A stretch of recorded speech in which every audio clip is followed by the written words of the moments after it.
Peace, loved ones. This is Baraka Blue, and you are tuned into Path and Present Podcast. This episode, I'm proud to introduce, is a conversation I had with Tyson Amir. Tyson is an MC, a poet, a teacher. He's been teaching within the prisons for many years. Just an all-around good brother. And he is an author. He just wrote his first book. And so we sat down and talked about the book entitled Black Boy Poems. And he's an activist. He has the heart of a warrior, but I'm reminded of the quote, "It is for love that a revolutionary fights."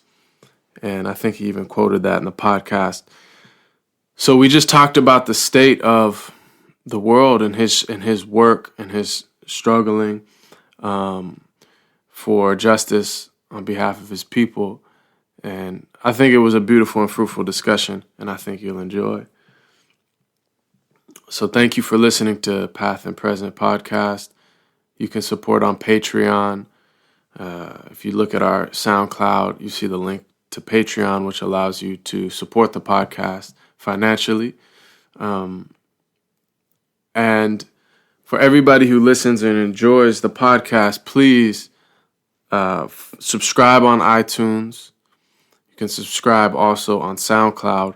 But also, if you can, write a comment on the iTunes page, and you can rate the podcast as well.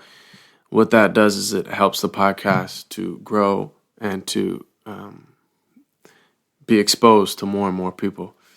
So, without further ado, Path and Present, this is Tyson Amir.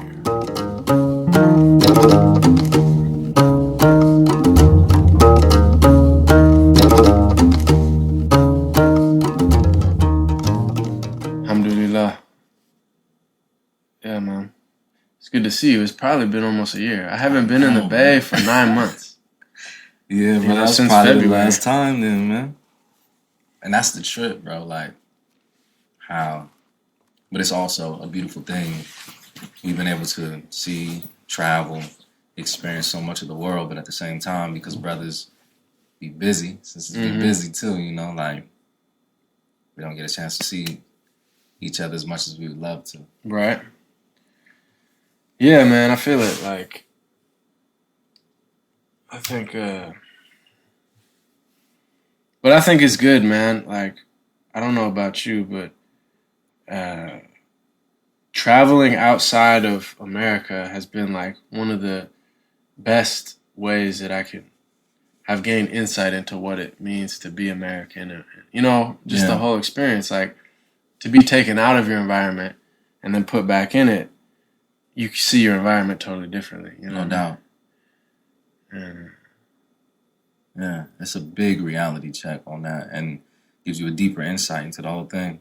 And that was actually, man, like one of the big poems that I put in the book was born out of that process. I was in Rome, and I was reflecting on it. Like, I wasn't even doing a whole bunch of writing at the time, but, I was preparing with our boy Rid to get ready to do the new Tyson on Beach project. And so I had been rhyming, so I was ready to do something, but I hadn't really started doing a whole bunch of writing.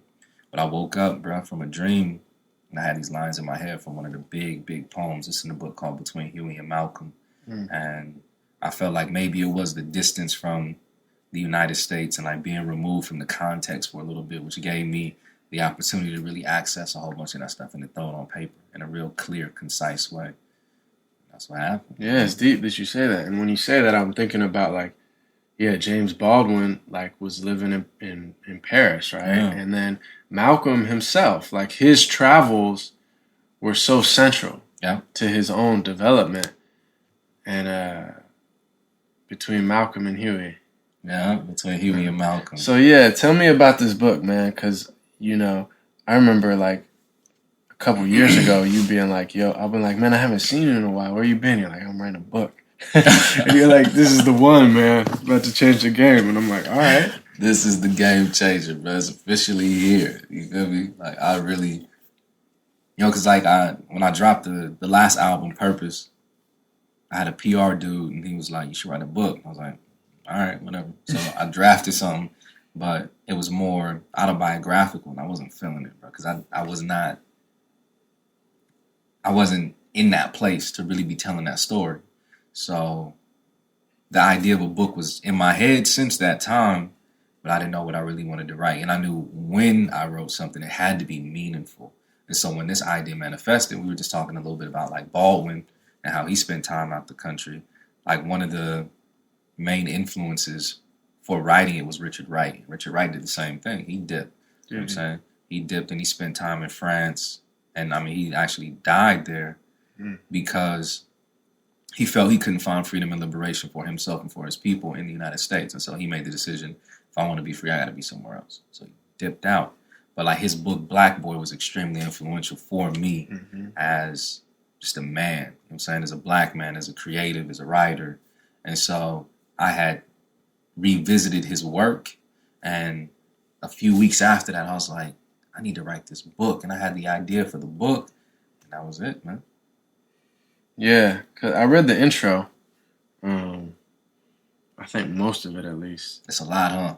Yeah, it was heavy. It was heavy, man. Like, what'd you read there, bro? For real. I'm glad that you cracked a couple pages. Yeah. I think I read it on just Amazon. You know, on Amazon, you can read like a little sample selection. Got that preview joint. And when it first came out, because I was out of the country, so I was like, all right, I can't get the book delivered to me, but I'm going to see what I can see. So I read that, and it was, because your mother gave you that book, Black Boy. Yeah.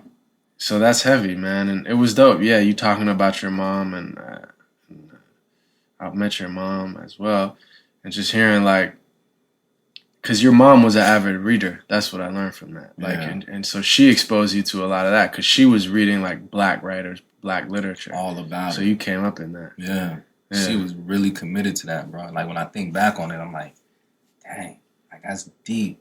She really passed that baton. And I don't think she thought that one day I would write a book. Maybe she did.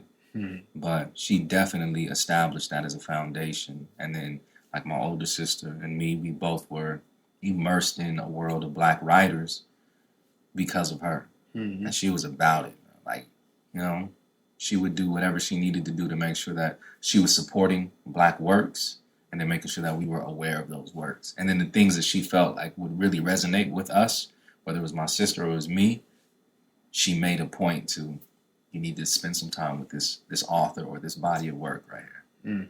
Yeah. So we were chilling last night, and you were mentioning about your great grandfather and like tracing your lineage. And that's just a fascinating thing that your family has been having annual family reunions for how many years? This will be 2017 will be 135, bro. It's crazy. Yeah, continuum, unbroken chain.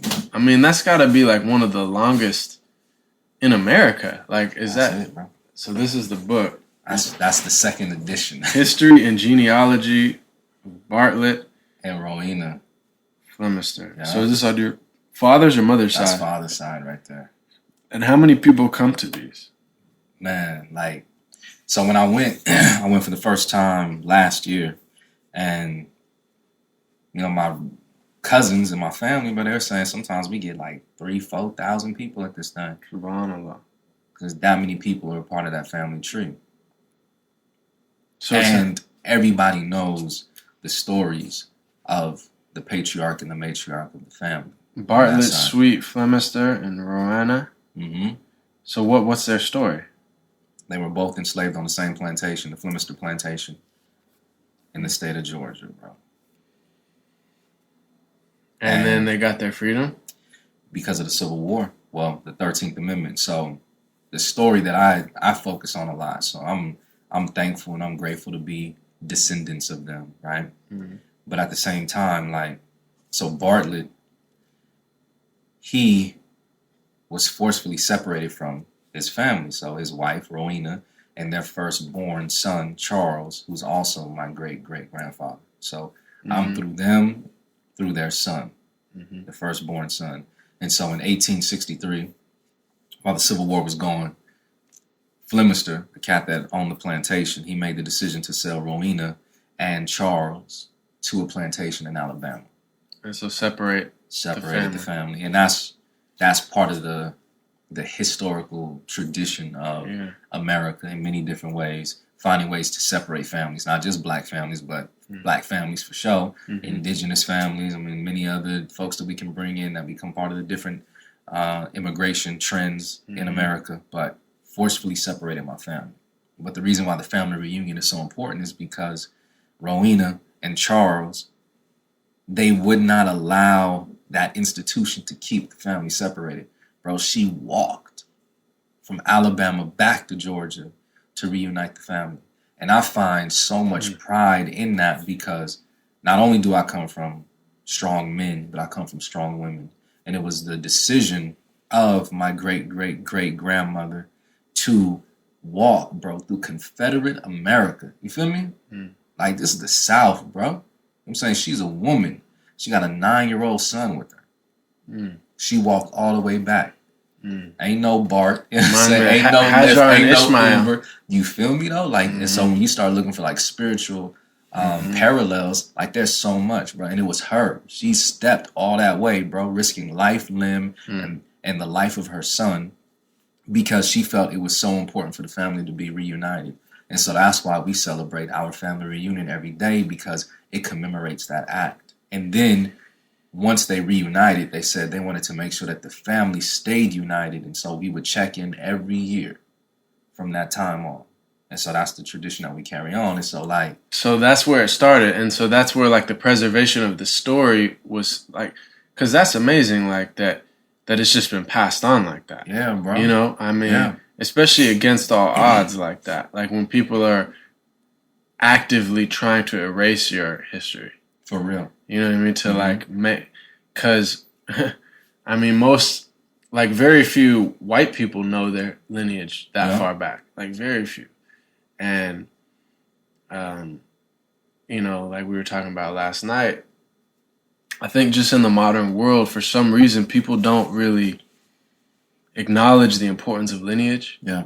It's just like, I don't know, like how many, I mean, of course, black people for the most part had it forcibly stripped from them. But even like European descendants in America, it was just like, they think, oh, I'm white. They don't know, I'm a quarter Italian, a quarter Irish, a quarter English, quarter whatever. You know what I mean? But like most people are some admixture, and there's only a few generations back. It's amazing how rapid.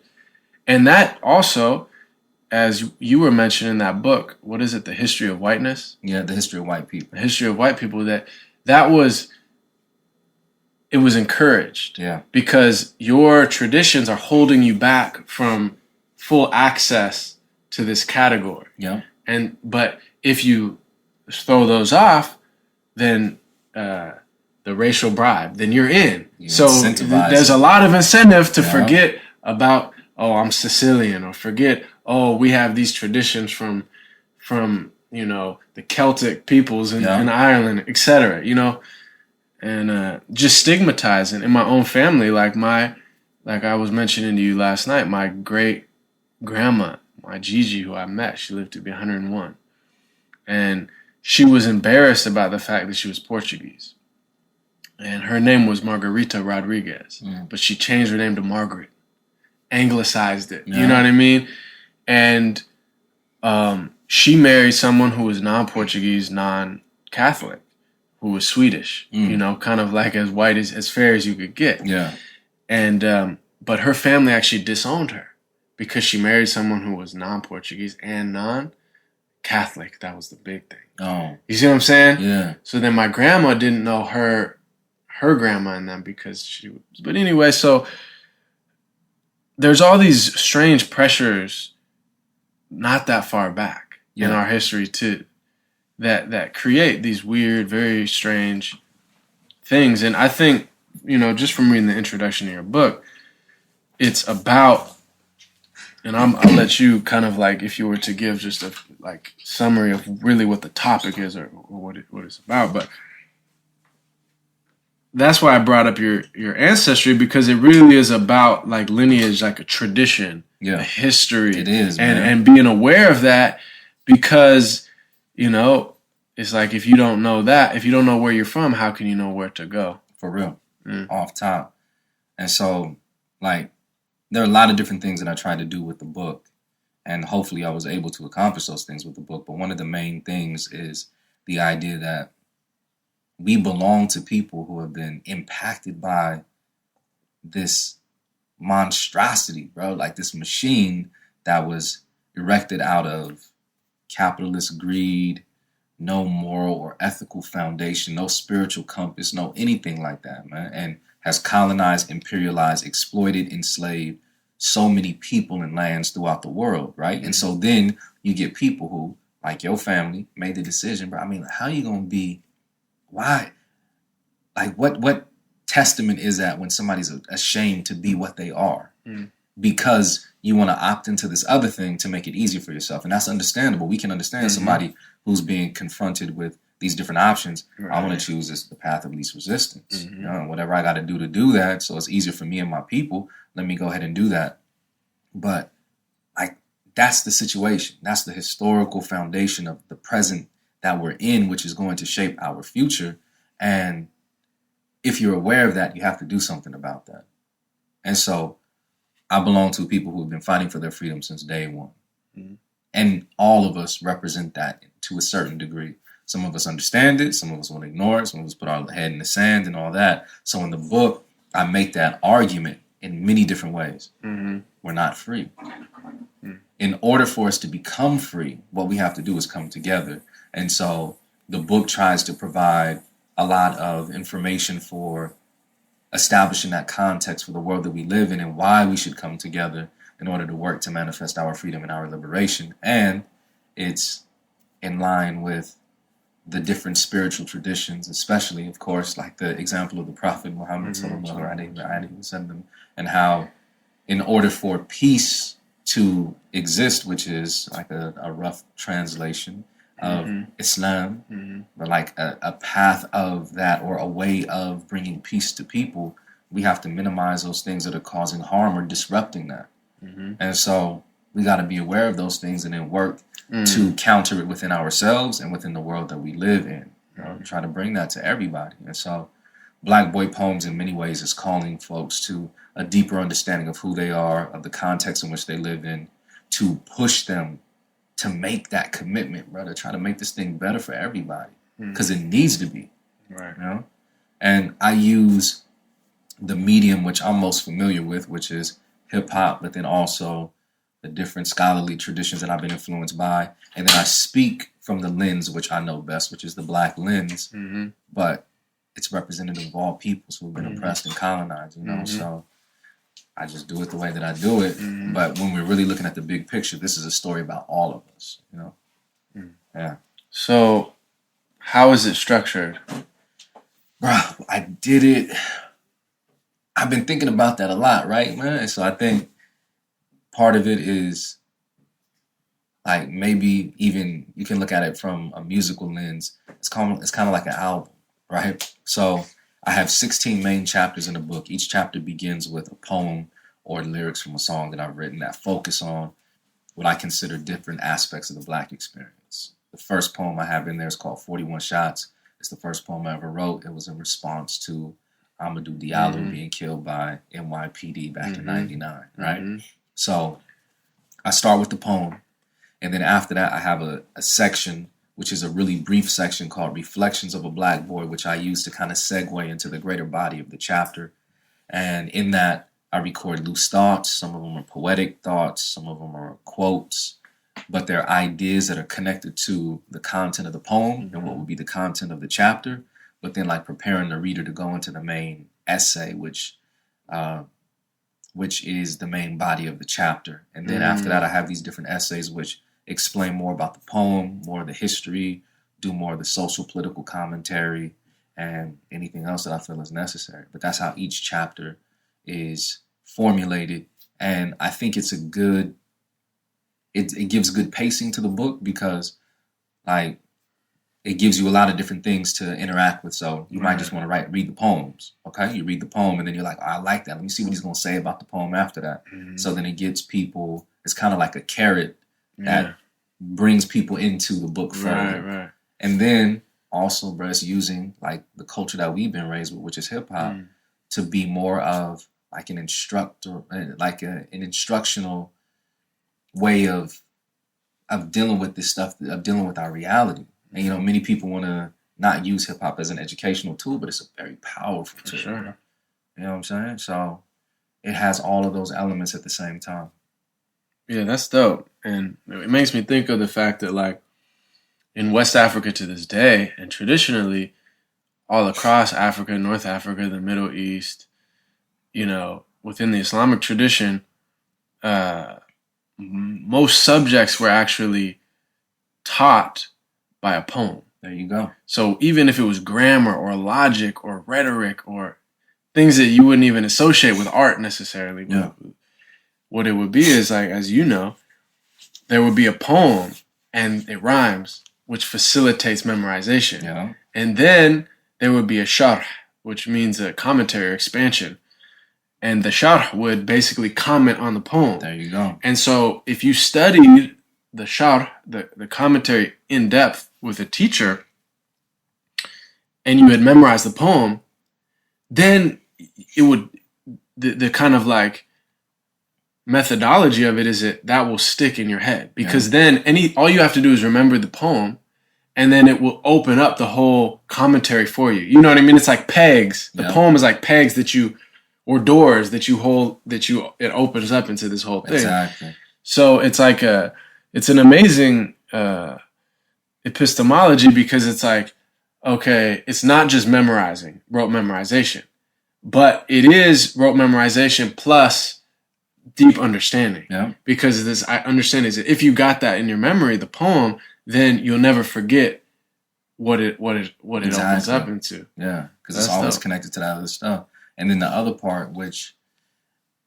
I like to bring to it, is like when we look at the Quran and what the Quran represents, it's supposed to be like the message for all of mankind from the time that it was revealed into the time that human beings are going to be no more. And like looking at like how some of my teachers have tried to highlight how other prophets or messengers, they were supposedly strengthened with the thing that resonated with the people at that time. So like Musa alayhi salam, he was given magic, right? And so like you had the people that were performing all these different magic tricks in the time of Pharaoh, but then Musa came with the illest stuff, you know what I'm saying? Like, oh, you do your tricks, but my joints is real, you know what I'm saying? And then like Jesus or Isa alayhi salam, he was supposedly given like these miracles because of people at his time. That's what they were doing. You had a whole bunch of cats who were like performing these miracles, and then he came with his joint, right? And then the Prophet, sallallahu alaihi wasallam, like his thing was the Arabs were into eloquent speech, like poetic, powerful, deep speech. And so like the Quran was the most eloquent of all speech, so much so that it's still like the standard of classical Arabic to this day, right? But what that means to me, like pulling from that, is we still live in a time where eloquent, powerful, poetic speech impacts people.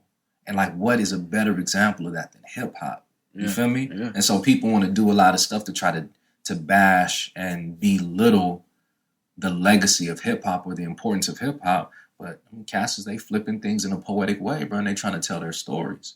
And so it's a powerful medium. And I'm not trying to say that it's on par with the Quran or anything like that, but there's similarities in terms of the structure and what it does in terms of impacting people. So for folks who have some mastery over that tradition or have been initiated in that tradition, to be able to use that to impart a message which is extremely powerful and relevant, it's necessary. And so,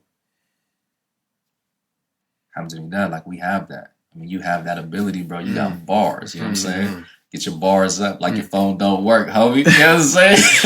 Exactly.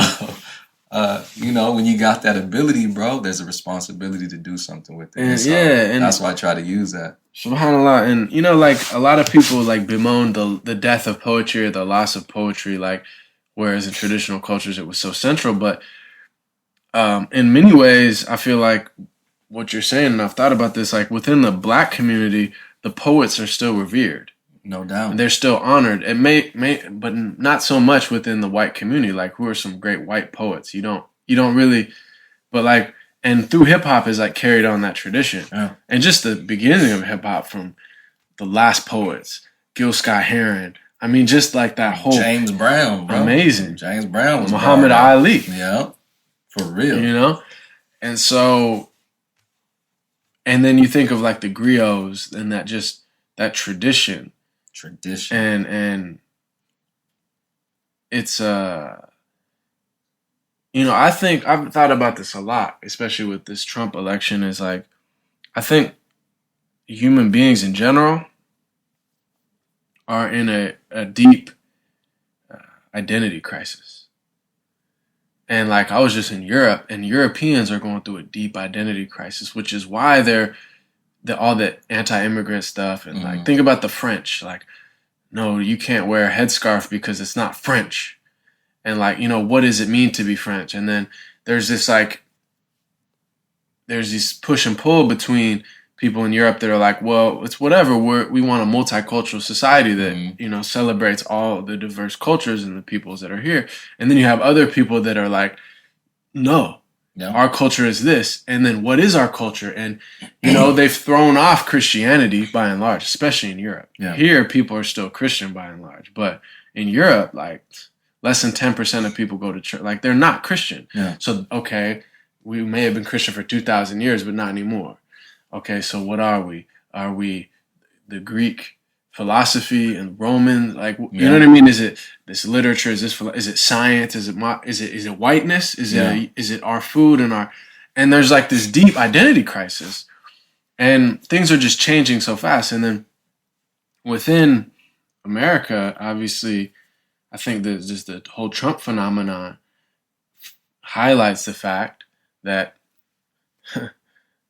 there's also this deep identity crisis in America. Yeah. And white people, all of a sudden, a lot of white people, are questioning like what it means to be a white person. Mm-hmm. And some people taking that one way, like that means, maybe you could even say the traditional way, like we're not black, we're not brown, we're not this. So, this defining yourself vis-a-vis the other. Yeah. And then other people, being in the more kind of like camp, like, well, no, we want multiculturalism and this and that, but also still, I think I see within that quote, the left kind of multicultural camp, people still not really sure how to define themselves. Exactly. And like, what am I though? Yeah. And then there becomes a lot of within the kind of like democratic thing. It's like, okay, we support gay rights, we support women's rights, we support Black rights, we support immigrant rights to a certain extent, as long as you're just like us. Yes. As long as you're not challenging the status quo, as long as you're not actually challenging the economic hierarchy too much, and all these type of things. Yeah. And so it just becomes this like identity politics in the most trivial sense of that word. Exactly. So I don't know, maybe you could speak on that. Yeah, bro. I mean, what you're saying is real. So like, you have, and I talk about it a little bit in the book, so there's a section kind of in the introduction where I go into the two terms which are byproducts of Western civilization, which are white and black. And they've become linguistic markers for groups of people. But within the black experience, like we've internalized it in a specific way, and we've tried to find a way to empower ourselves through that. Mm-hmm. But at the same time, though, through the lens of the institution, black is all these negative things. And so I pull definitions from Webster's, Merriam-Webster's, and Oxford, right? You know what I'm saying? Like, I went in on these cats. They gave me permission to use this stuff, too, which is a trip, right? But like how it's very clear, and Malcolm, he illustrated that, looking at these definitions and how the definitions for black are filled with pejoratives. But then the definitions for white, they're filled with all these positive characteristics, right? So you have that. But then within that, because these are arbitrary social fabrications, you know what I'm saying? Like, people opt into those things, but by doing that, like we were talking about earlier, there's a racial bribe, or there's stuff that you have to give up in order to become part of that thing. And so you can't just cut off of people's tradition. And it doesn't matter who you are. So like in the Black experience, we know how that happened. We were forcefully removed from our ancestral lands and from our traditions. And so we tried to hold tight to whatever we had. We didn't voluntarily give those things up because we thought that we were going to get something better. Now, on the other end, moving to the classification of people that are defined as white, people made those decisions because they thought they might be getting something that can help them. Mm-hmm. And so they gave up a lot of that stuff. But you, like the DNA don't forget, bro. You know what I'm saying? Like these traditions are embedded deep within us. And if you are not respecting those or paying homage to those or connected with that, and then you're connected to something that's a false ideal, it cannot sustain you.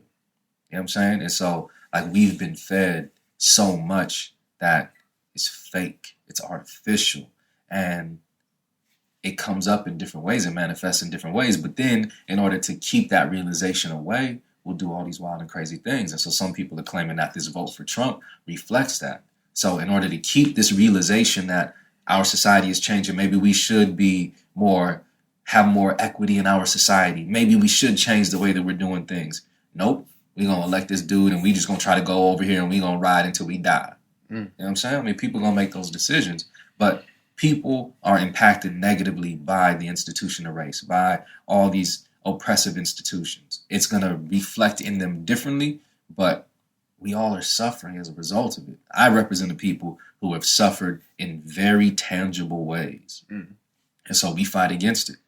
And some people that represent the same community that I represent are trying to find ease within that system, but we come from a very long and rich tradition of people who have fought against that. And I proudly place myself in that spectrum, and I'm trying to make contributions in that way.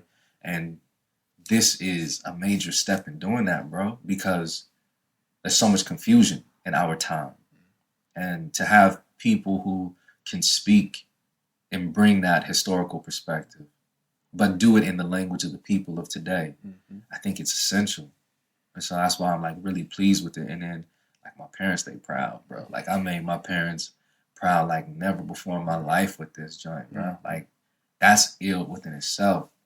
But the book it deals with some of that. But you're real, man. I mean, you're right with that. Like there's so much identity crisis, and it's sad, bro. Like our people are hurt. And I remember when I was young, man, teenager, and I was so just coming up in hip hop, and I think because I was like I didn't have to think about race as early as like my black friends. Yeah. Because I remember like it was just whatever. We're all the same. In my family, kind of like liberal. Everybody's the same. You know what I mean? But I didn't really get the whole concept. So I remember like the first consciousness where people were like, "No, we're different. We have different experiences," and being like bothered by that. Like, "No, what do you mean?" Like, But then through hip hop, like you say, man, like hip hop is a tool. Like, I was like, I had the line in the song. I was like, "80s babies, a generation of what's that? Oh yeah, I said 80s babies, a generation of failed schools, broken homes. Rappers raised us through the headphones." Yeah. You know what I mean? Yeah. And so, but I remember because it was through hip hop, and then the people that I was like, oh, I got to read about Malcolm because that's what's my hero's hero. Yeah. And then the Panthers and all that. But I remember reading Eldridge Cleaver's Soul on Ice when I was, 16, 17. And he made an interesting statement. And that book was probably written in the 70s or something, right? But he said something. He said, in our generation, the white people coming up, the young white youth, at some point, they realize there's not a lot of white heroes. Yeah. Because the John Waynes and the presidents and the et cetera, they realize like a lot of these people have blood on their hands, and have a lot of darkness and are kind of complicit in, the harm of other peoples. Yeah. And so if you're coming up and you want good and you have a sincere heart, it's like, man, what should my relationship be to this category that I have inherited? Yeah. You know what I mean? And I feel like it takes a lot to work through that, and a lot of people, don't do it, or they haven't been given the tools to do it, because it's like, but then this ties into a lot of things also, which we were talking about before, about like cultural appropriation. Yeah.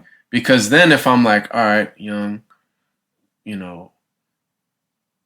kid in America, growing up in hip hop and multicultural urban America, and my friends are from all these different backgrounds, et cetera, et cetera, et cetera, and my heroes are mostly black and brown people. Yeah.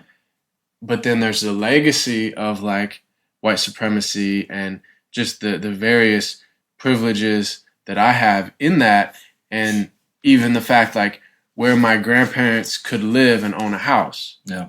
And then that their ability to then sell that house 20 years later and make all this money, and then that be passed down through the generations. Yeah. All that stuff before I was born, generations before I was born, it plays into, you see what I'm saying? Yeah. And so, but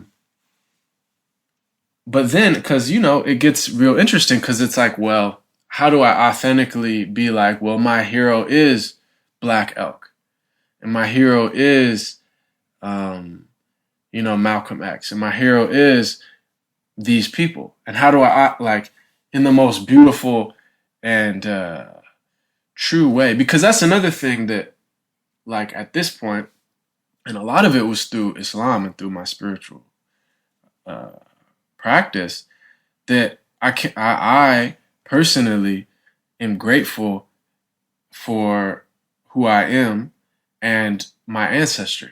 Like, I believe that Allah chose to manifest my soul in this body, in this family, in this society for a reason. It's all a test, just like yours as well. And I believe on my personal level that our soul, before it came to this realm, had something to do with understanding, like, this is, like, I'm supposed to be in this space. Like, there's a wisdom in it.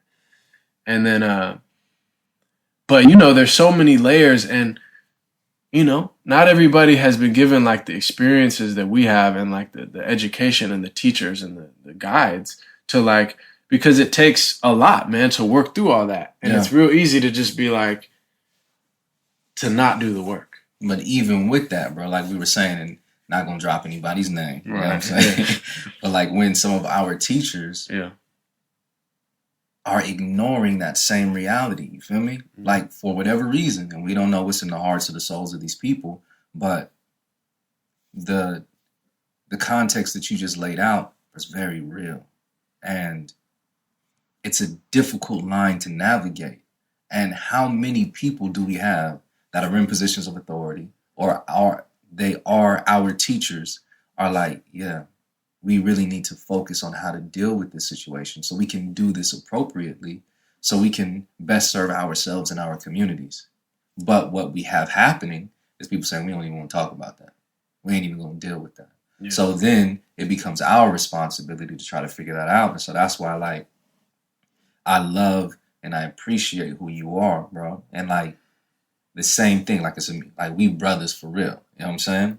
And so you see your boy over here doing something that's not right, you got to pull me up, and vice versa. We do that for each other because we're really trying to figure this out, and it becomes our responsibility to do that because we live in this time, in this place, and we see these problems. We're living through these things, and we can't make that same decision that some of our elders have made, or we don't want to have that conversation. We can't. We got to do that. It's the only way that we really going to do this thing the right way, and we might make some mistakes along the way, but still, we can't be afraid to do that. We owe it to ourselves. We owe it to our community. We owe it to the tradition that we represent to do that and not be afraid of that moment. It's real, man. And like, I think the whole Obama presidency really brought it to the fore that like most Americans on all sides, but I think particularly white Americans, they're really not ready to have a conversation about race and like stare it in its face. Like it's so uncomfortable for people, you know what I mean? But if we look at the Muslim community, and particularly what you say is like, Dr. Sherman Jackson said something that I never forgot, because he said, the Prophet Muhammad, peace be upon him, he said to his people, La ilaha illallah. And when he said that, that was the most revolutionary statement you could make. Yeah. Because he said there is no God but God. And they really believed, they lived in a world in which, no, there's multiple deities. And our tribe has a God, and their tribe has a God, and they're warring over it, and this and that. He said it challenged the fundamental framework of their whole existence. Yeah. Like, you couldn't say anything more revolutionary. And then he said, now, if you were to go to the average person walking around the street in America and say there is no God but God, most people would be like, yeah, okay. Yeah, no doubt. And what he said was deep, though. He said, now, has that statement become less revolutionary? And he said, no. But we have failed to identify the idols of our time. Mm-hmm. And so that's the problem. Yeah.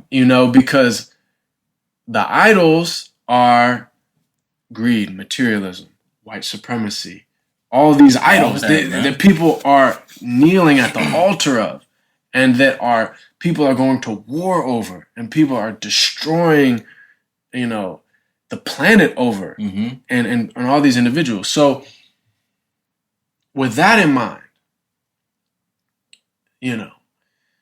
a lot of within the Muslim community, there can be some sophisticated conversations about the idols of, even materialism, or the idols of, the modern world. Yeah. But outside of the Black Muslim experience, you really see people shying away from articulating La ilaha illallah at the idol, one of the central idols of our time, I would argue, of white supremacy. You're right, bro. That's deep. I love that. I love how you set that up. And Sherman Jackson is an intellect. That brother be on. He's on it. But that's ill, and it's a very revolutionary statement, the most revolutionary statement, because you're putting a higher principle over everything else, bro. And so, in a lot of the reflections that I've been having recently, I've been thinking about a lot of different stuff, man. But some of the hadith literature that has called to me is like the Prophet, sallallahu alaihi wasallam. He said that he didn't fear shirk for his people, but what he feared was money. You know what I'm saying? And so, white supremacy is born out of a context of capitalism. It's born out of the context of imperialism and colonization. And so, you can't separate those things. Slavery was the backbone of capitalism, mm-hmm. and through capitalism, this white supremacist ideology comes through. And then many of us we represent people who have been colonized by that philosophy. So then we have the white savior complex. We've been influenced by white supremacy. We've tried to get as close to the oppressor or the master, as we can, to try to find comfort within the chains that we have around us. So we've erected these institutions that are flawed by this bigger superstructure that's around us, and we don't want to call that out as the idol or as one of these big idols that's in the room, because some of us are comfortable with these institutions that we've created.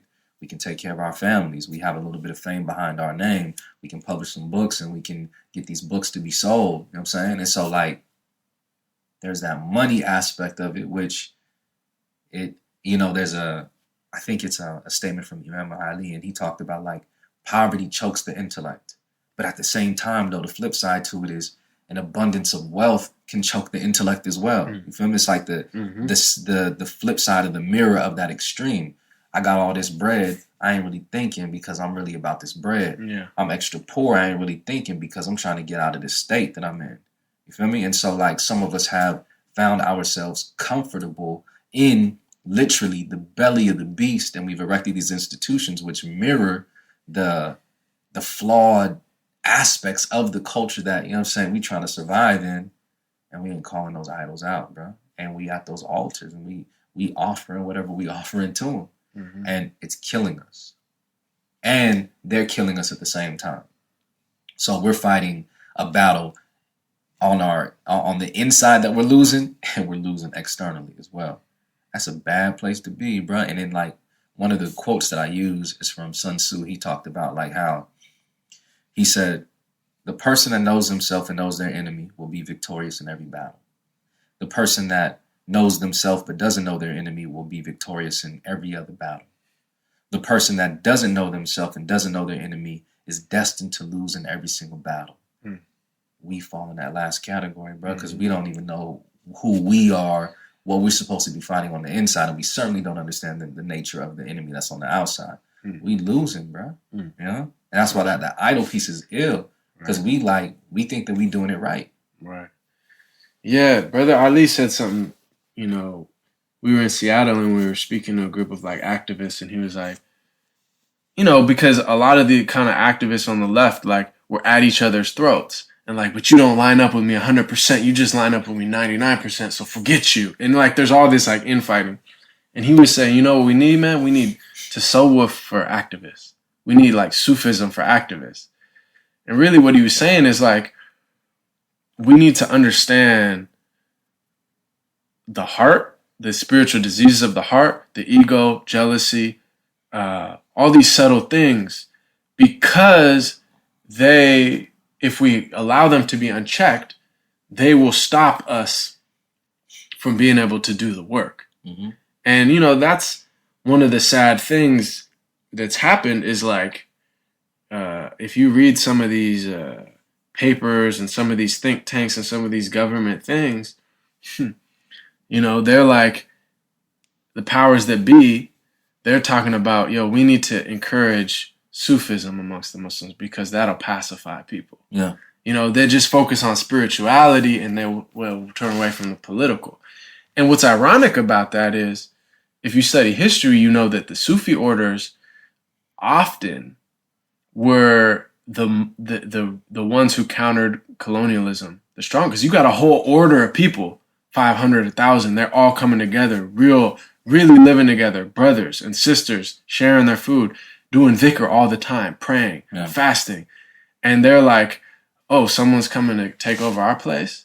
And the sheikh says, go, Bismillah. Yeah.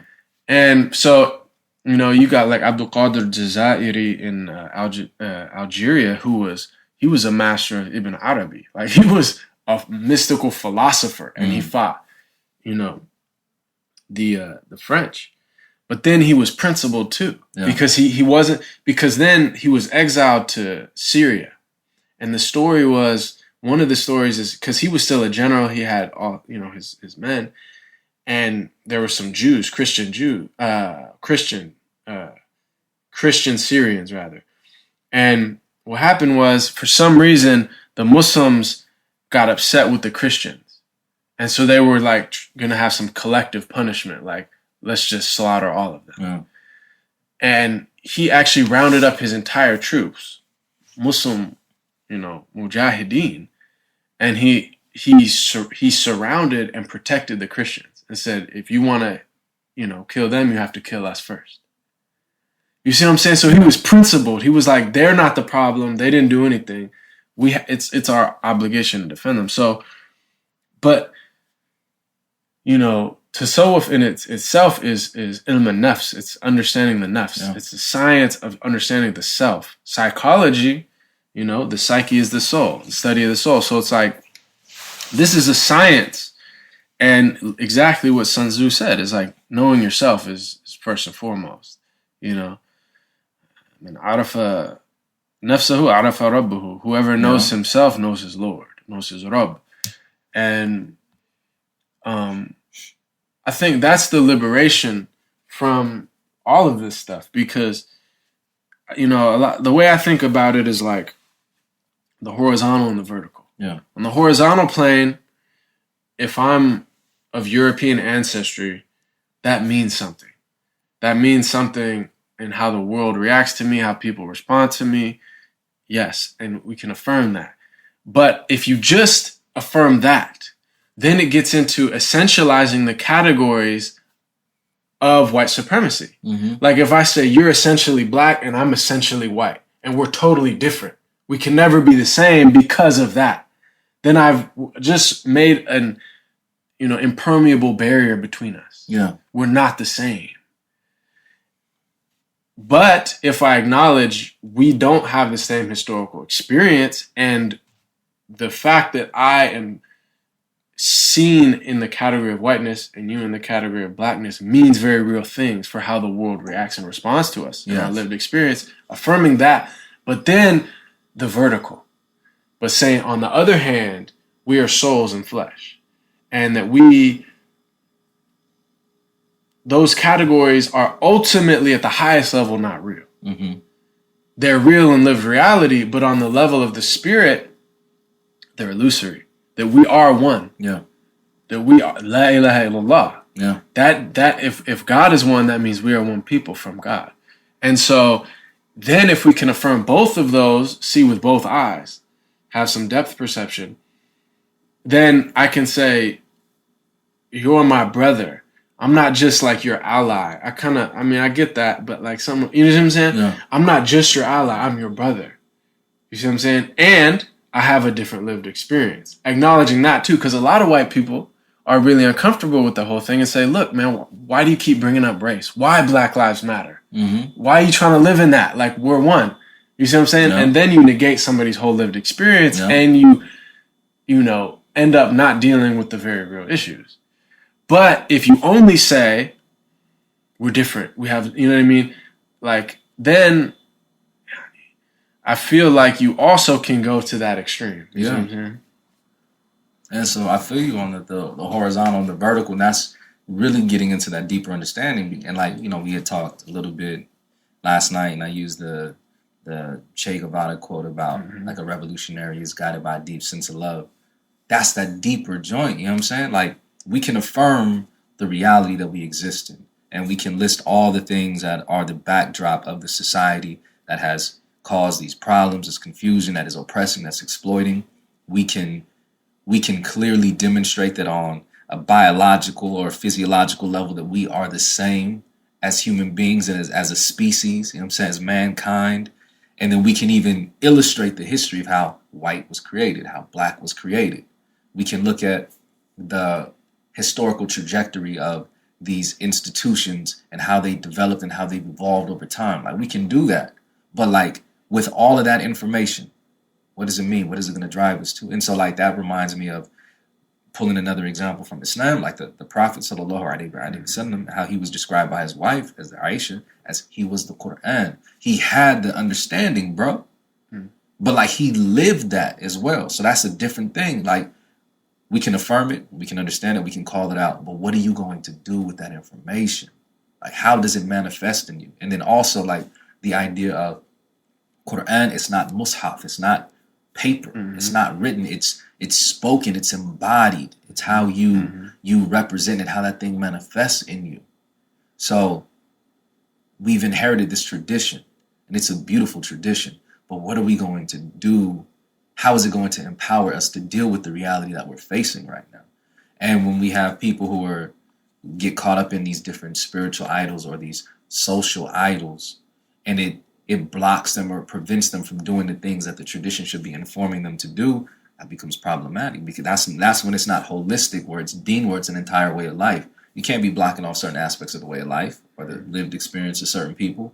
You can't do that. You know what I'm saying? We're a communal people. Like, so law is supposed to happen in community. You go, we line up, you know what I'm saying? Like, you got brothers on your left and on your right, sisters there, you know what I'm saying? Like, it's a communal experience. We have to understand that, and we work for that whole thing. But there are some ideological idols and some materialistic idols, or whatever we might say, that are existing right now in that community. But then the Muslim community is a microcosm of the larger human community. Right. These things exist in many different places. Folks are dealing with it in their churches, in their synagogues, in their temples, in their secular settings, in their artistic enclaves. These things are there. And I believe we really have to get to that place, bro. And because that's where people really begin to take action based on what it is that they know and the convictions that they have in their heart, and then become a people guided by a true moral or an ethical understanding, and from that place can hopefully have an impact on this planet and on people to make something different and hopefully better, you know? But there's so much in the way, and this society profits off of that. We're just going to keep throwing this stuff out there, keep people distracted. Okay, yeah, you stay clicked up with your folks over here. You set tripping with these folks over here. You know what I'm saying? Stay with your little folks over there, or do your own thing by yourself. Be this little individual. Get all these things around you to make you feel more better and comfortable about yourself. You know what I'm saying? Get on social media, get your likes up. I'm saying it's a full-time, full-scale operation of confusion and misdirection and sleight of hand, bro. It's heavy. They're on it. And they control the joint, and they make money off of all of it too. You know what I'm saying? Yeah. They got it sewn up. But that horizontal and that vertical, it represents a deeper understanding. And we got to penetrate deeper if we want to survive this thing and possibly change it for the better. Because this thing is going to kill us off, man. All of us. And those who are making the decision to try to get closer to the folks who are supporting the system, you on the wrong side. Right. And not even trying to be all dualistic and like relegate a conversation to that. But you can't support the oppression. You can't support the oppressor. And it's important for us to be able to critically analyze ourselves and see, what are our actions doing? Are they moving us closer to that? Or are they moving us in a direction where we're challenging that for the sake of who we are, our progeny, and for all people on this planet?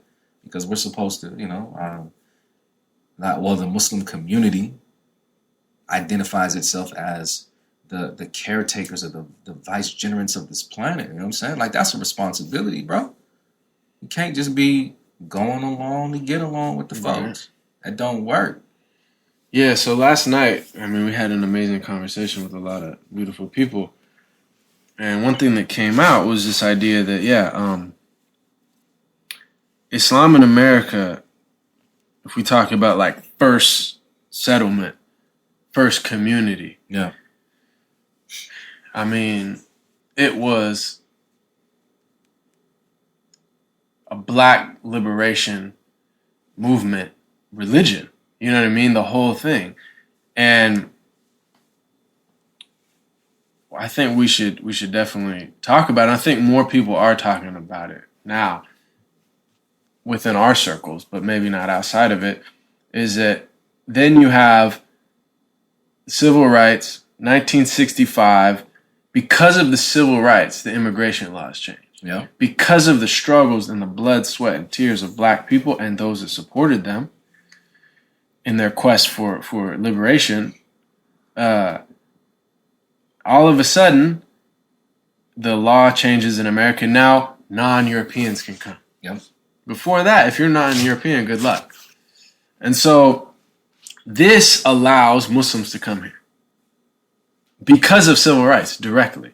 So now you have masses of Muslims coming in the last 4 decades and setting up communities which, if we lay it out, because of the immigration policy in America, the Americans were like, we only want the best and the brightest. We got our unskilled labor from south of the border. Yeah. So we just want the doctors, the engineers, the educated, the urban elites from these countries. So that's why, the average, Desi or Arab, how many Muslim American doctors do we have? It's crazy, right? Yeah. Engineers. Lawyers. Now in Europe, it's a whole different story. Because in Europe, they basically took people from the formerly colonized lands as the quote-unquote unskilled labor. They took village folks. So in the UK, mostly people from Indian subcontinent. In France, it's mostly people from North Africa and Sub-Saharan Africa. Yeah. And in Germany, for some reason, it's mostly Turks, even though they didn't colonize the Turks. But anyway. So, but if we take the American context, you have an influx of Muslims. And then we should notice there was a whole nother group of basically refugees. So you have Somalis, Palestinians, Afghanis coming in. And they're a lot of them in the inner city, and they're poor. You know what I mean? So that's a whole different. But a lot of the immigrant Muslim community doing really well for themselves.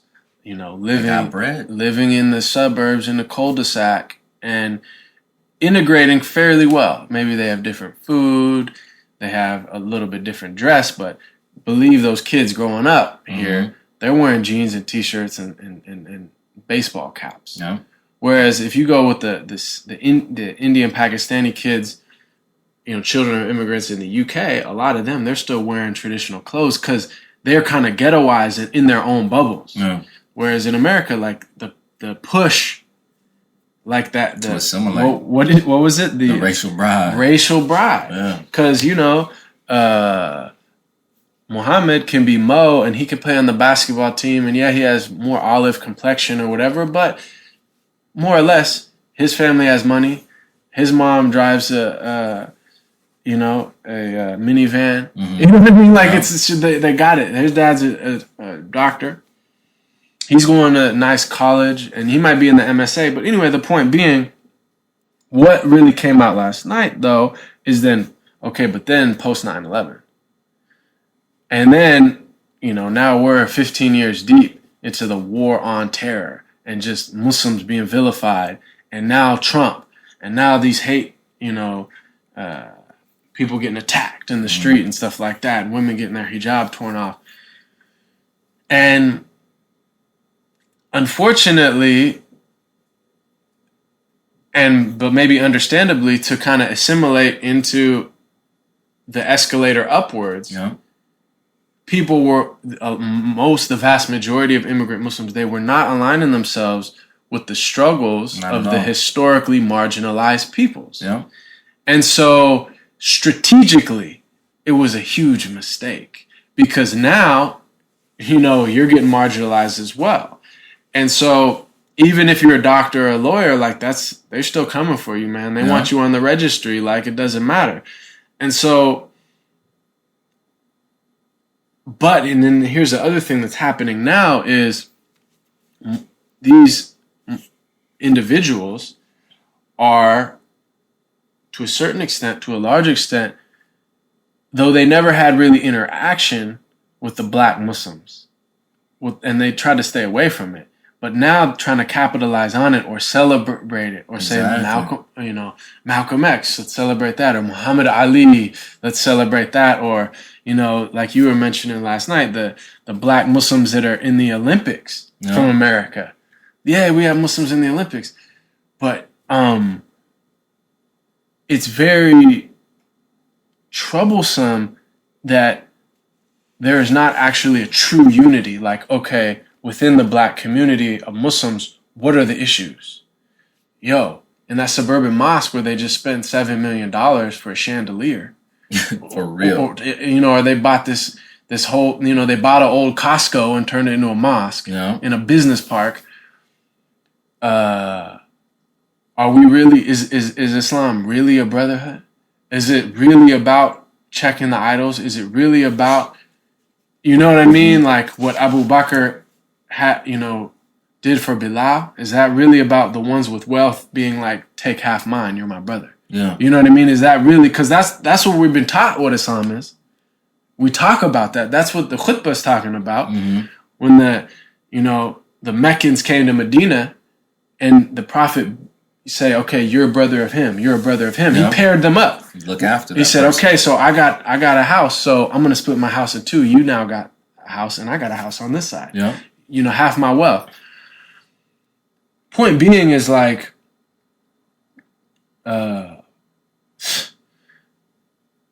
we really, at this time, the pressure that is on Muslims and the pressure that is on immigrants in general and brown and black people in general, and then those others that care about them in a Trump presidency, and arguably always, of course, but now it's like front and center. Now there's a whole party which is like actually making it their overt platform. Mm-hmm. If we're not going to actually unite now and do a real deep muhasabah, like self-accounting, then we're in trouble, man.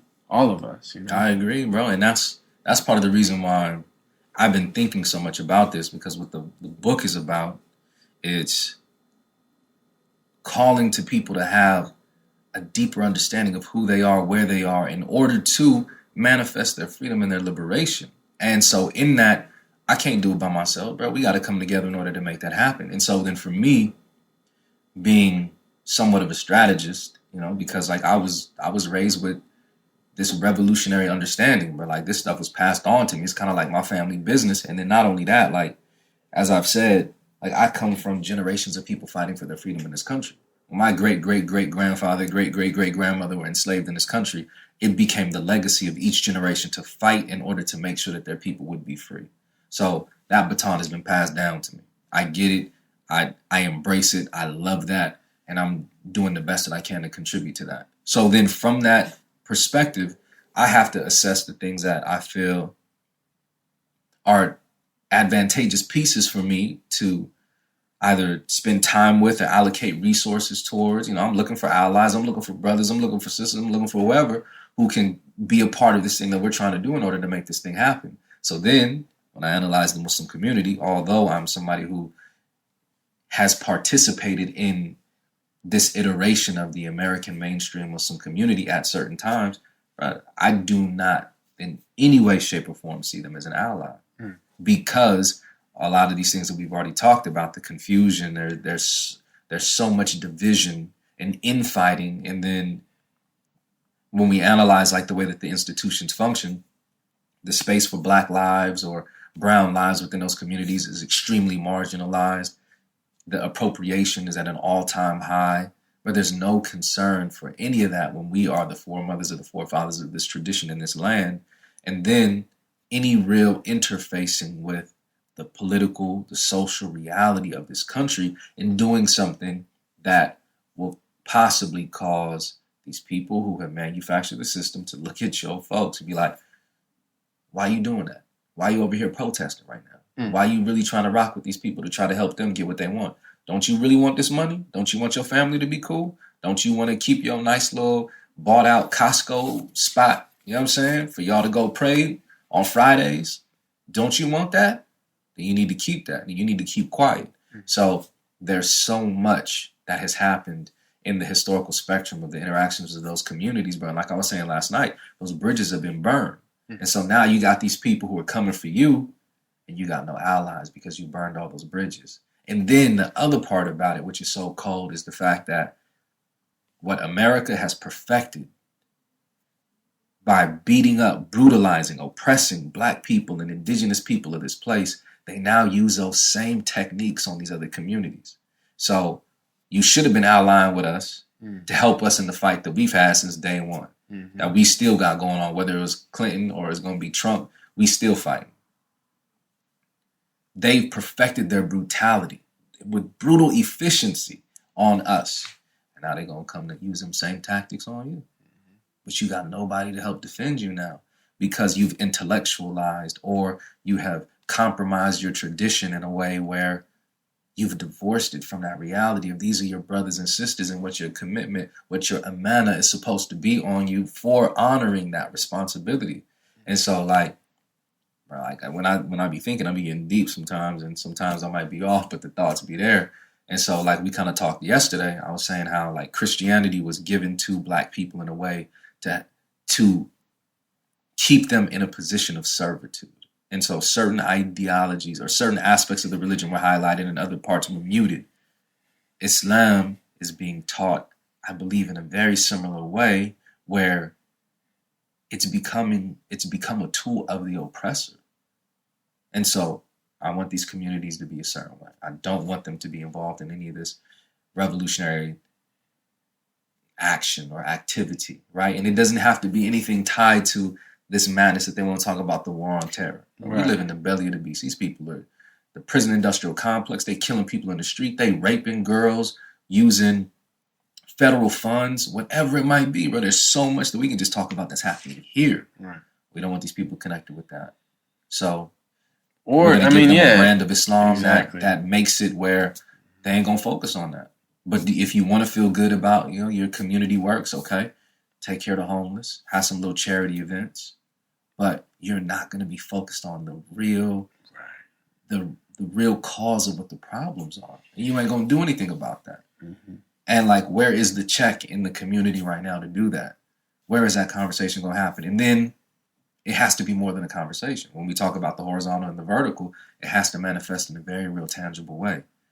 And then, you know what I'm saying, like the community that I represent, we suspicious of all them folks now, bro. Like, you ain't been here, and now you trying to show up because they coming for you. Yeah. So now you looking for somebody to come help you, but you wasn't willing to help us fight our battles. And then that's a whole mental and like an ego thing that has to be worked out. But like, because people have to come together, so there has to be a way to heal that.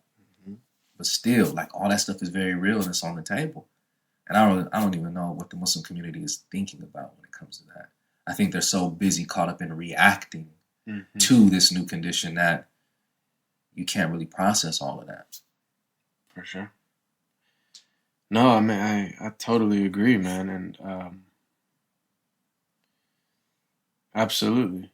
And I mean, if you think about it, you know, being in the Bay Area, and, you know, any critiques that we may have is all from love and wanting to see good. No doubt. Of course. But like, for instance, you know, somebody said who was a student at Zaytuna mentioned you go 4 years at Zaytuna and just the whole branding of it, the Muslim American liberal arts, right? The Muslim American experience has an address. Yeah.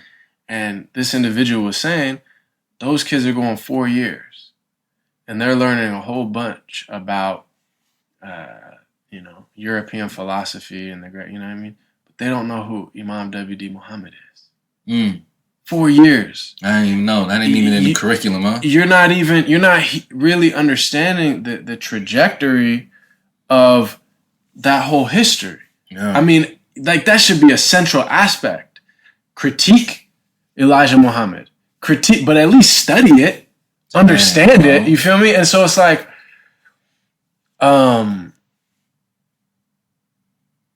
it's a strategic mistake, you know, and this is all said with love, and you know, so many people that we know are involved in that project, but you know, in interest of, you know, man, we have to really do some muhasabah. We have to do some self-check and be like, yo, we may be making some mistakes here. And we may be trying to do good, but we're overlooking some very key pieces. You know what I mean? And that's why, you know, these type of conversations are really important, man, because we got to have them. Like, it's too late. You know what I mean? Like, people that are saying, like, oh, Trump, like, give him a chance. Like, we'll see. Like, no, there's not. Like, there's no we'll see.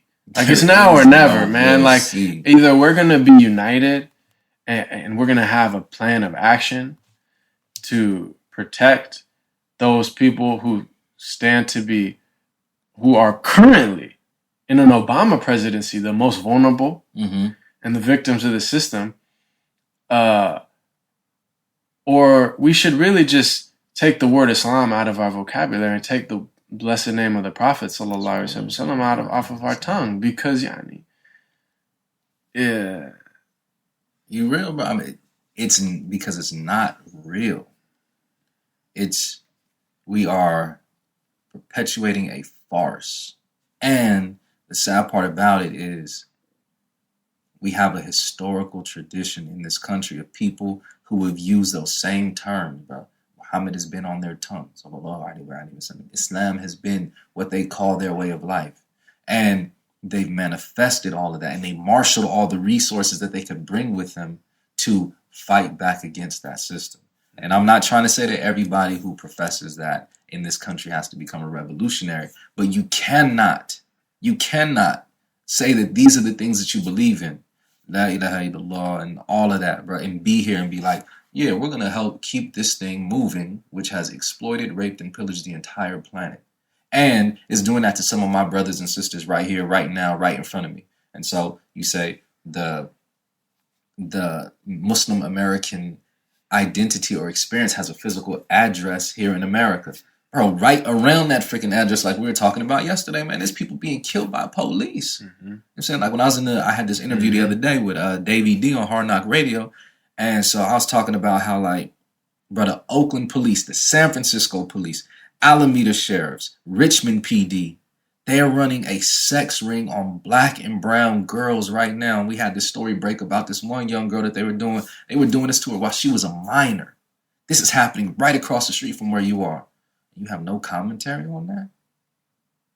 I'm saying, and we're trying to enjoin good and forbid the evil. Right. You know what I'm saying? We want to try to make sure that we represent a tradition where our Prophet, sallallahu alaihi wasallam, rahmatan alamin, you know what I'm saying? He was supposed to be a mercy to all of the worlds. Like, where do we stand on that? You know what I'm saying? And how do we try to usher in a movement or a place and a time where mercy is for everybody, or peace is for everybody? You have to stand for something. I have absolutely no clue what these people stand for. And so we're perpetuating a farce because the nation, have a critique of them all you want. Other iterations of like black proto-Islamic movements. The people that I come from, my great-great-great-grandfather, bro, like it was very clear. And, you know, like pulling something from Malcolm, the whole idea of like the house Negro or the field Negro, like Islam was a tool of the field Negro. And so it was used to try to help them in their cause. It's been that way. But what are y'all doing now? Y'all trying to be all up in the house.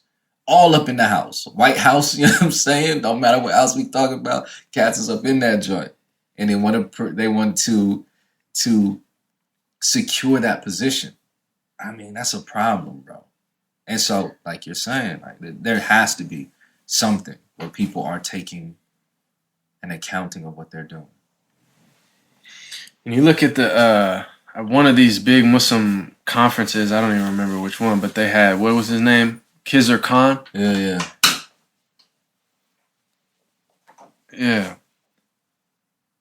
So one of these big Muslim conferences, they got Khizr Khan, and his whole claim to fame is that his son fought and died for America, right? Like in Iraq or something. I don't know the whole story, but it's like... And someone was telling me then they had that at the same time they had a Muhammad Ali tribute. Yeah. Hold on. Like, let's just really think about this. Yeah. Muhammad Ali was a great boxer, the greatest boxer that ever lived. But is that why we're talking about Muhammad Ali? No. We're talking about Muhammad Ali because of the moral stances he took. Yeah. One of the chief ones against the war. Yeah. Vietnam. No Viet Cong, never called me nigga. Exactly. And getting stripped of his title. Yeah. Willing to go to prison. Yeah. Like what courage? Like, I'm not running. I'm not leaving the country. I'm standing and fighting. If they throw me in prison, they throw me. Everything, bro. And so, hold on. So, but now, you know, and most of the young soldiers that get caught up in this, it's just a tragedy. It's not really to blame them. But the point being of just the inability to see, you're celebrating someone who unfortunately got pulled into this. Mm-hmm. And then at the same time, it's the tribute of the individual who took the moral stance against the military-industrial complex. Yeah. Like, where's the Muslims that are critiquing? See, I think because of 9/11 and because of this fear, you know, Muslims are afraid. I'm not an extremist. I'm not a terrorist.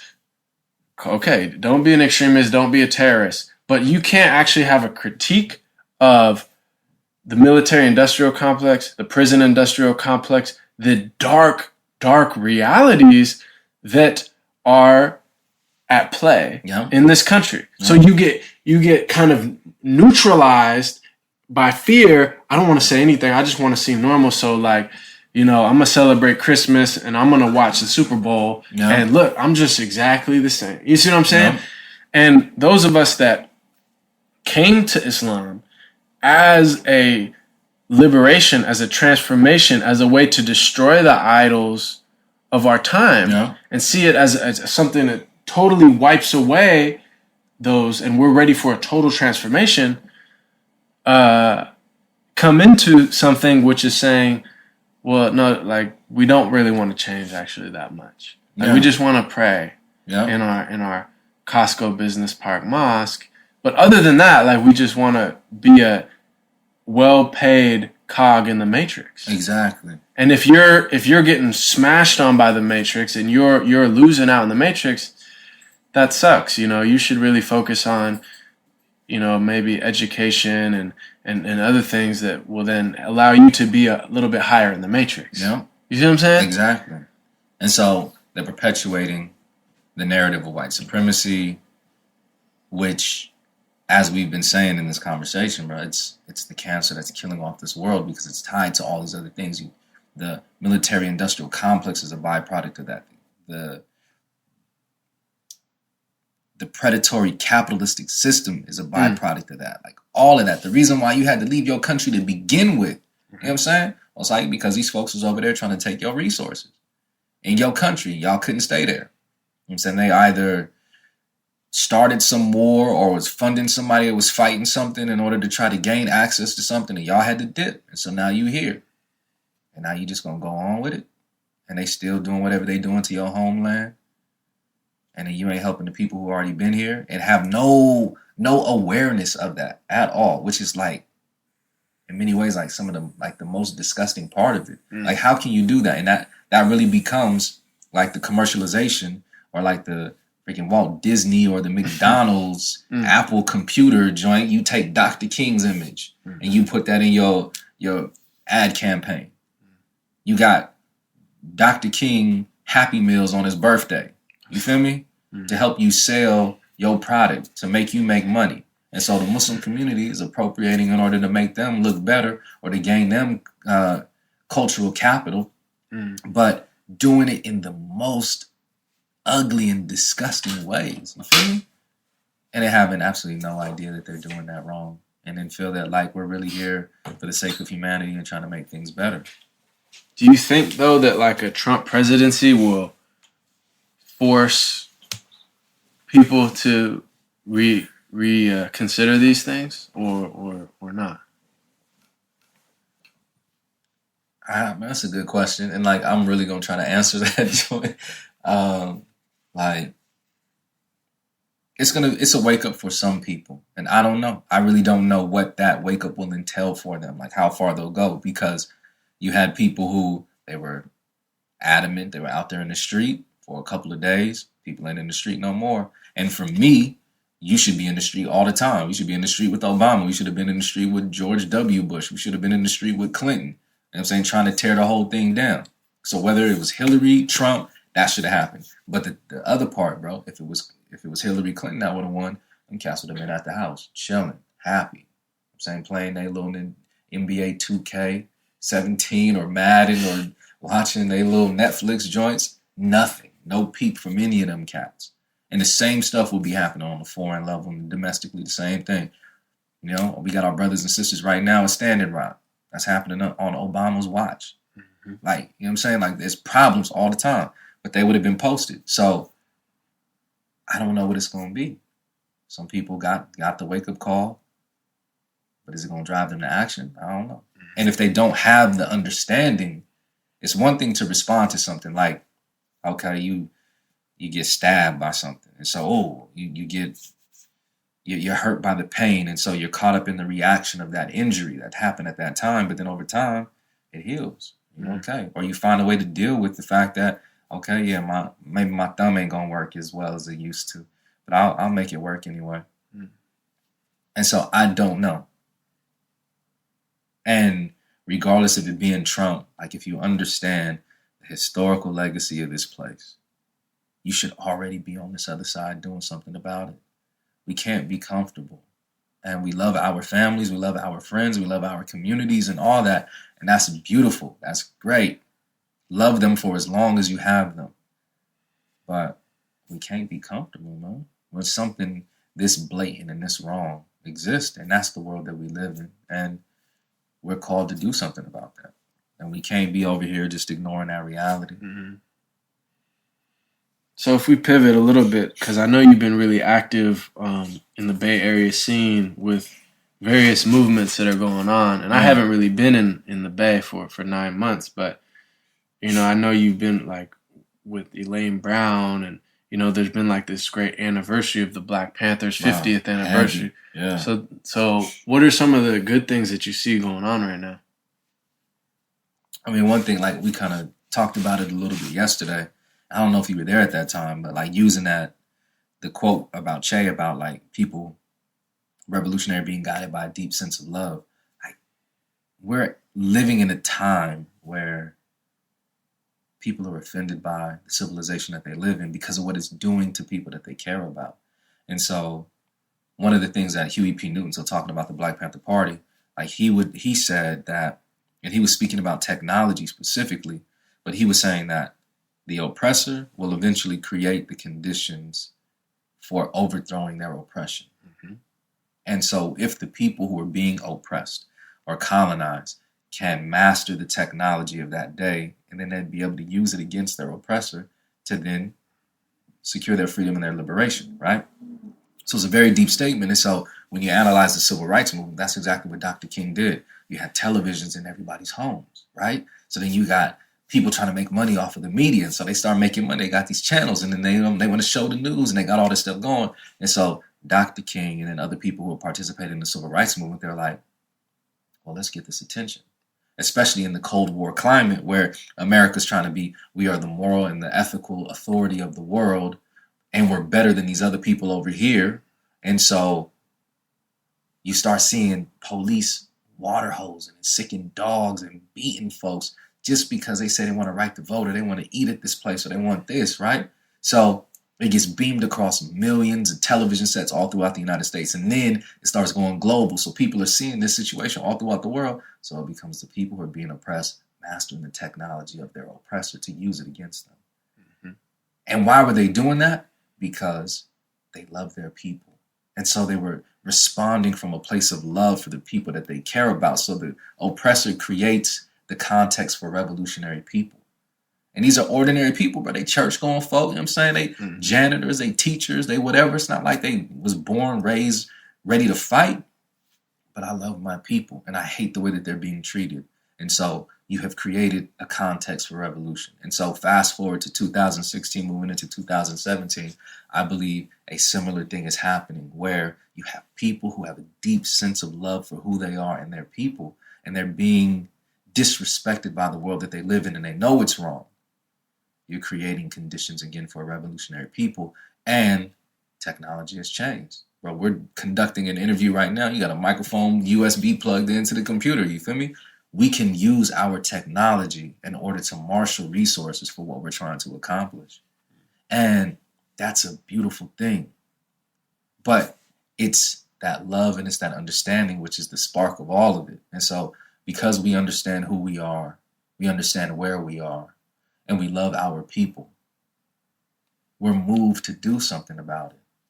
And so we can utilize, going back to Dr. Huey P. Newton, we can utilize the technology, the resources we have of our day, and move from a place of love to do something revolutionary in our society. And so I'm excited by that. And then I'm excited to be connected to the history of that. Like when I sit with Elaine Brown, bro, I mean, she was the chairperson of the Black Panther Party. She inherited the mantle of leadership from Huey P. Newton. You know what I'm saying? So like, that's sacred history. That's sacred knowledge, bro. And then like in our tradition, we really appreciate a lineage of knowledge, an unbroken chain going back centuries. This was passed down from this person's tongue and heart to this next person and passed down to this next person. Where I'm sitting at the feet of my elders and I'm getting broken off with the illest type of wisdom. You feel me? Mm-hmm. And that's dope for me, bro. I love that. And it's been like moving at light speed in terms of understanding. And I've been held accountable a couple of times for things that I did wrong. And I mean, she don't play, bro. Like if I do something wrong, she be on my line hard. Right. And I love that. And I've learned as a result of that. Like what? Like things you said or just... Yeah, things that I said or things that I've done. Or at times when I said something and like my analysis of something wasn't correct, and it really reflected that. Mm. And she saw that, and she wanted to make sure that I knew what was up. And there'll be times where something will happen, and she'll be like, Tyson, I really want you to understand what's going on right here, right now.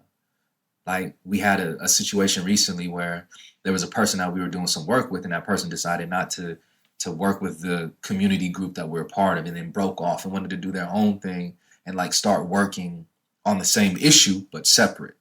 And so she was like, Tyson, I really want you to understand what's happening. This is that COINTELPRO type stuff. So you mentioned Eldridge Cleaver earlier. Like, we don't talk about Eldridge much because Eldridge was part of a splitting in the Black Panther Party where Panthers actually got killed, bro. So Eldridge and his wife Kathleen, and I'm not trying to knock them. Like, I didn't live through that history. Right. So, like, I don't have comrades in the ground as a result of that, but she does. And he broke off on some, theoretical differences, and then wanted to do some other stuff. But Cass got killed, and the government helped increase that separation between those two different camps. He was on one side, Eldridge was on another side. But folks got laid up and killed as a result of that. So she lives that experience.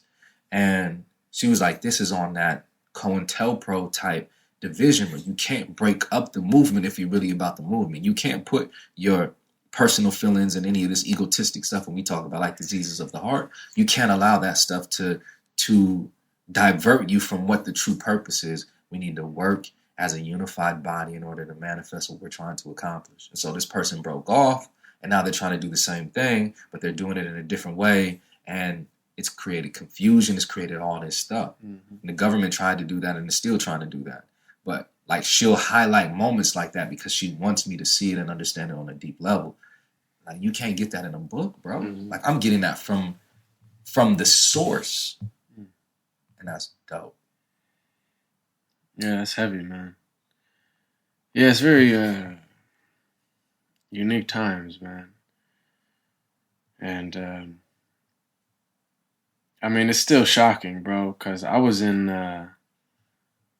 Germany when like Trump was elected, and just seeing like the way the German people freaked out, man. Yeah. Because, they're remembering Hitler, and they're worried about far right movements rising up in Europe. And just seeing the front page of the German newspaper just said, oh my God, what will become of the world? Like, just the heaviness, the global heaviness. Like, people outside of America are very concerned. Obviously inside of America. But if there is any silver lining, because we always got to try to be positive while being honest about the no doubt, is that, like, one hopeful thing I'm seeing is like the Democratic Party is kind of really acknowledging that there's two wings of the Democratic Party now. There's those that are aligned with Wall Street, and those that are more aligned with Occupy Wall Street. And those can't be together. Like, you can't be the same group and that's the exact opposite. You know what I mean? And so, and that's why the Clinton whole campaign was ridiculous. Yeah. Because you're trying to like speak in the language of Occupy Wall Street and co-opt that. Yeah. But then at the same time, Goldman Sachs, $300,000 for a speaking fee. Like, come on. Yeah.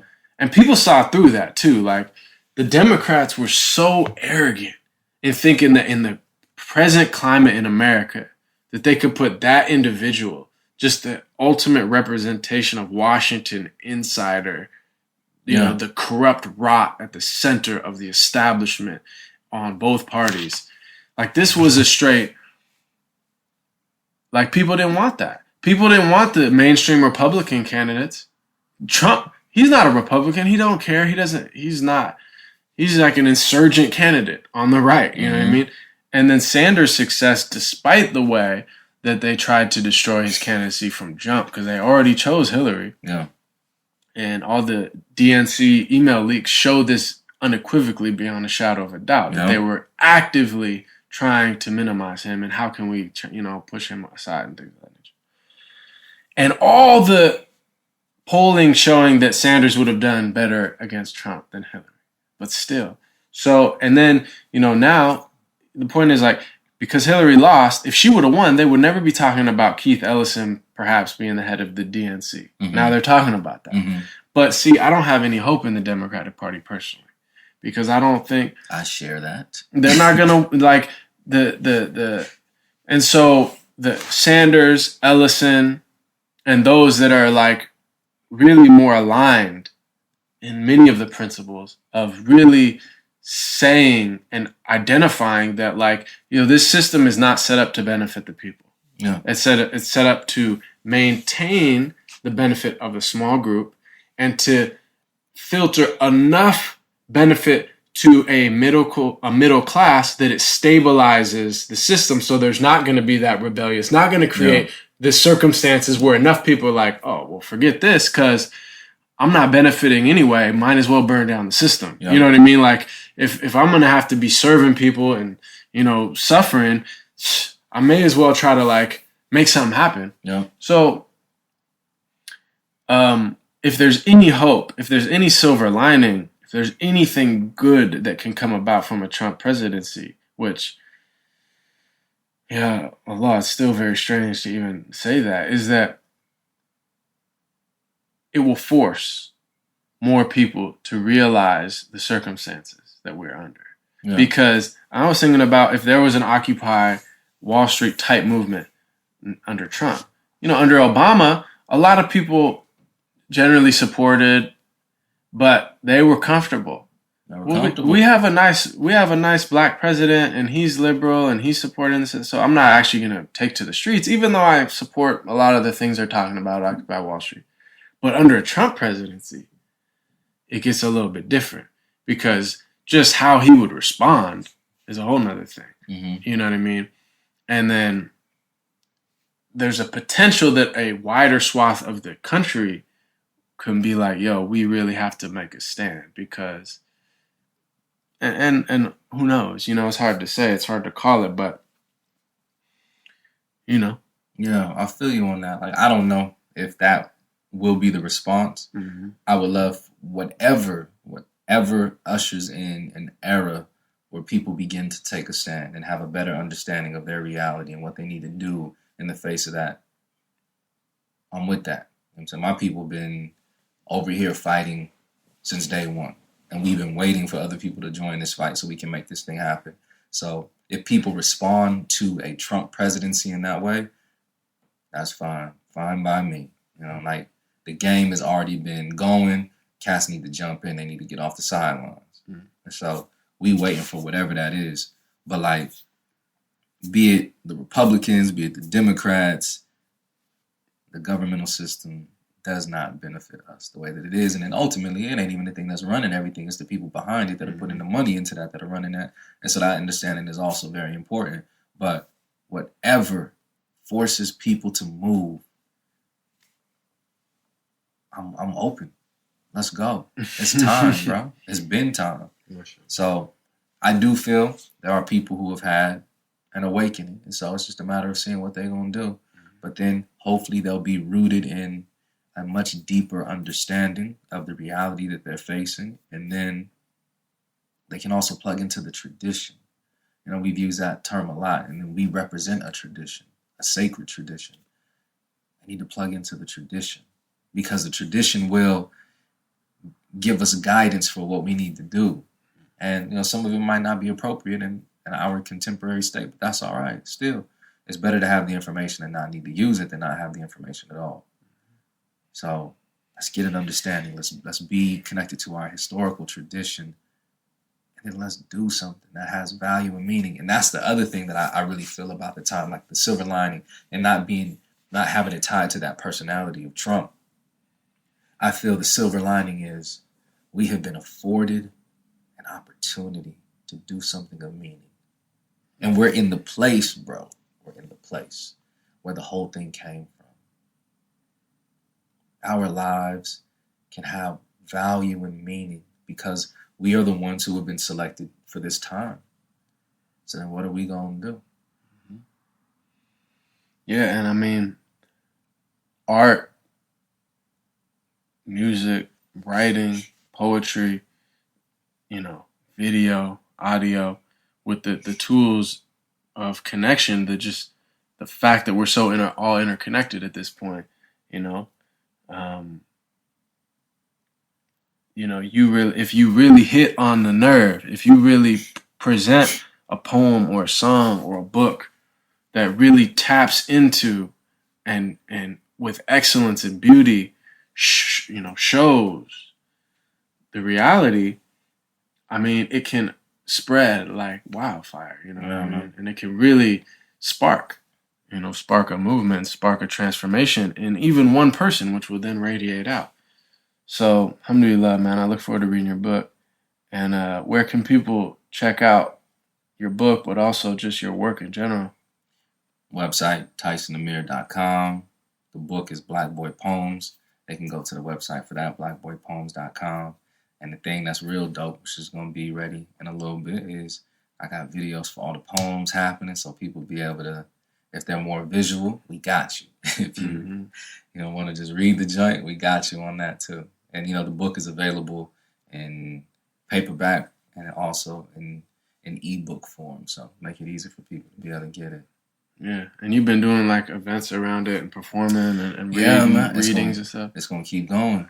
Yeah, no, I think like some online. Like, I'm glad you're putting out those videos because I feel like a